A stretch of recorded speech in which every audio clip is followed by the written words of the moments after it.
when Pujya Swamiji says, when you talk to God, it's prayer.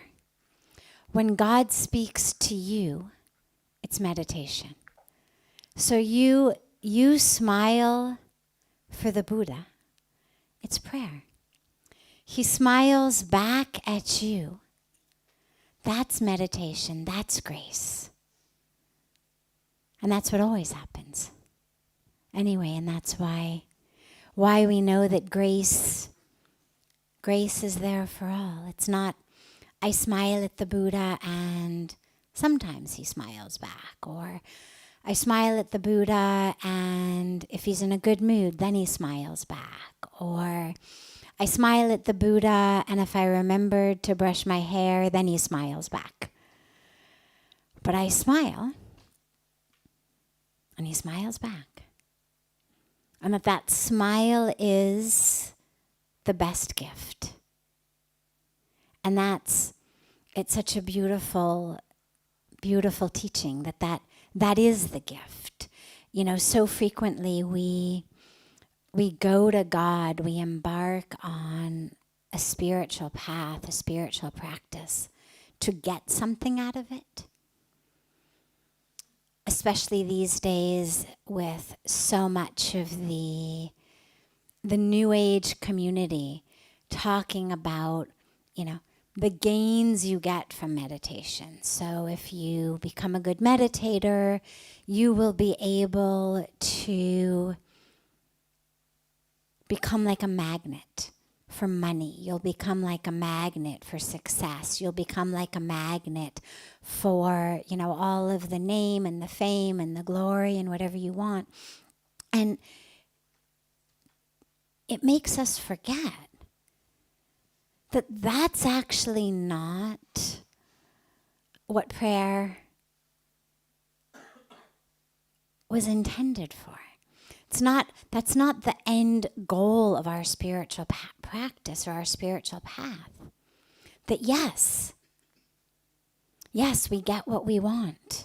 Yes, we become like a magnet for good things, absolutely. But it's only the New Age and slightly shallow vision that makes us think that good things and rewards and all that we want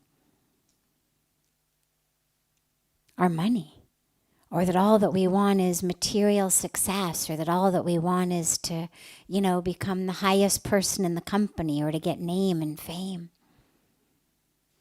Yeah, when we pray, it connects us to grace. When we pray, it connects us to all of the goodness. We smile at the Buddha smiles back. And in that smile, all of that comes. But when all of that comes, money, that level of success, that name, that fame, these are not things that we even desire anymore. The sheer longing for that shows us that we haven't yet experienced the smile of the Buddha. Because when we have, as your song says, that becomes the best gift. It's not like, you know, mom is smiling, therefore maybe I'll get an ice cream after dinner. Or mom is smiling, therefore maybe she'll let me have an extra cookie. You know, that smile, sometimes when we see it on the face of a parent, a teacher, an employer, we think, oh, good, they're happy with me. Therefore, maybe I will get something. Boss is smiling, maybe I'll get a raise. Teacher smiling, maybe we'll get, you know, extra free time. Or maybe that's because I got a good grade on my test. But when the Buddha smiles, that smile is the gift.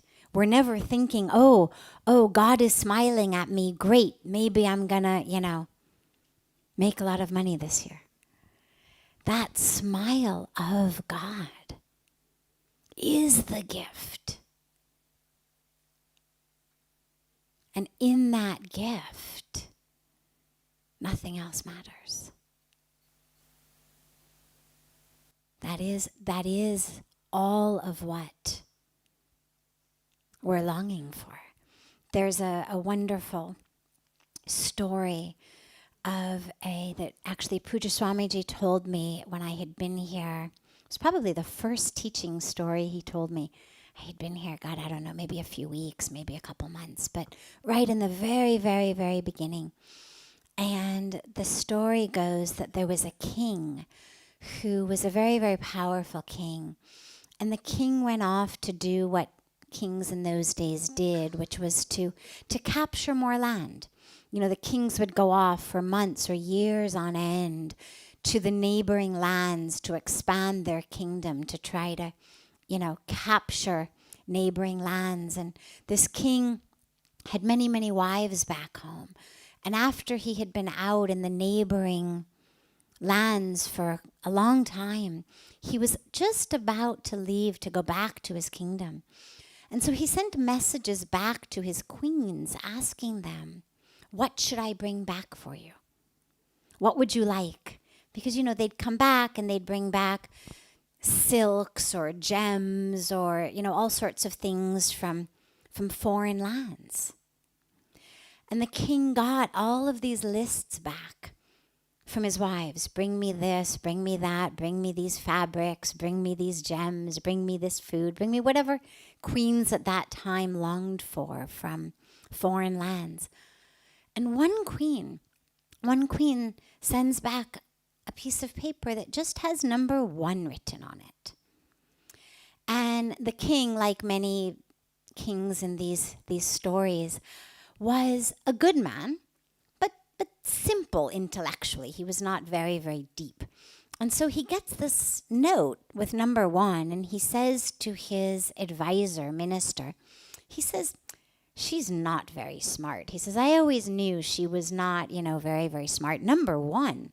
What does 1 mean? I asked for a list of things.